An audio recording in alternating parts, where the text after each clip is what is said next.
In Matthew's Gospel, Jesus says to his disciple Peter, "I will give you the keys of the kingdom of heaven, and whatever you bind on earth shall have been bound in heaven, and whatever you loose on earth shall have been loosed in heaven." A couple of chapters later, Yeshua says something very similar to his disciples. What are the most common explanations and teachings about these binding and loosing verses that one hears today? Most people assume it has something to do with spiritual warfare and binding the devil.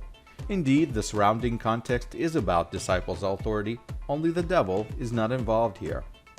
In reality, binding and loosing are known technical legal expressions in the ancient Jewish world. To bind is to restrict, to confine, to limit, and in legal sense, to forbid something, like tying with a rope. On the opposite side, to loose is to unbind, to untie, to free, to release, which in legal sense means to permit something, a relaxing of existing rules. Here's an example from a first century Jewish historian, Flavius Josephus.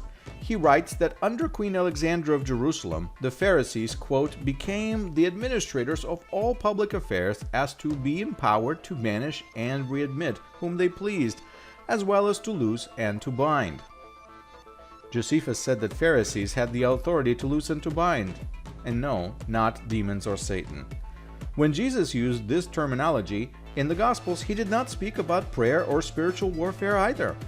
The context is legal, and the terms should be interpreted through first century Jewish context.